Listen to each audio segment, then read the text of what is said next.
জয়গুরু। সকলকে জানাই শুভেচ্ছা এবং যথাস্থানে প্রণাম।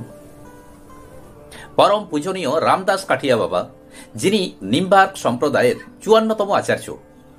শ্রদ্ধেয় রামদাস কাঠিয়া বাবা সম্পর্কে এর আগে দুটো ভিডিও নিয়ে এসেছি। আজ রামদাস কাঠিয়া বাবার 8টি বিখ্যাত উপদেশ বাণী পাঠ করব। কাঠিয়া বাবার প্রথম উপদেশ। কাঠিয়া বাবা বলেছেন, সদ্গুরুর কৃপা না হলে জীবাত্মা মুক্তি লাভ করতে পারে না। শাস্ত্র সাহায্য করে বটে, কিন্তু মহতের কৃপা সর্বদা আবশ্যক। দ্বিতীয় বাণী। সর্বদা ভগবানের ভয় রেখে সংসারের সব কাজকর্ম করতে হয়। তিনি সর্বদা সঙ্গে আছেন এবং সবই দেখছেন, আর এই ধ্যান রেখে যাবতীয় কাজ করলে মানুষের সহজেই কল্যাণ লাভ হয়। তৃতীয় বাণী। মহাত্মারা জীবের দুঃখ তাপের মূল বিনাশ করে অশেষ উপকার সাধন করেন। চতুর্থ বাণী। গৃহস্থাশ্রমে থেকে উপযুক্ত সাধন ভজন করলেও ভগবত প্রাপ্তি হতে পারে। পঞ্চম বাণী। সাধু ব্যক্তির অভিমান ত্যাগই পরীক্ষা।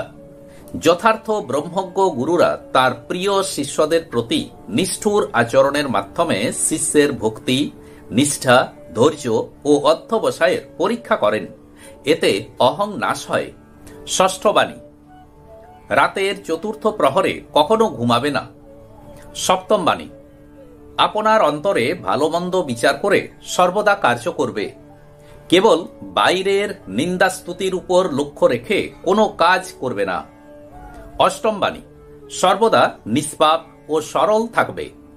এর পাশাপাশি কাঠিয়া বাবা আমাদেরকে এই উপদেশ দিয়েছেন যে সর্বদা শেষ রাতে 2 ঘন্টা এবং সন্ধ্যাকালে 2 ঘন্টা খুব করে ভগবানের নাম করতে পারলে খুব উপকার হয়। আর কর্মফল ভোগের ব্যাপারে কাঠিয়া বাবা খুব সুন্দরভাবে একটি উপদেশ দিয়েছেন।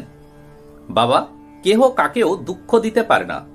আপন কর্ম অনুসারে সকলে সুখ দুঃখ ভোগ করে। যে অন্যায় কর্ম করে সে তার ফল পায়। অর্থাৎ কাঠিয়া বাবা বললেন যে কর্মফল এড়িয়ে যাবার কোনো উপায় নেই। আজ এই পর্যন্তই। নমস্কার।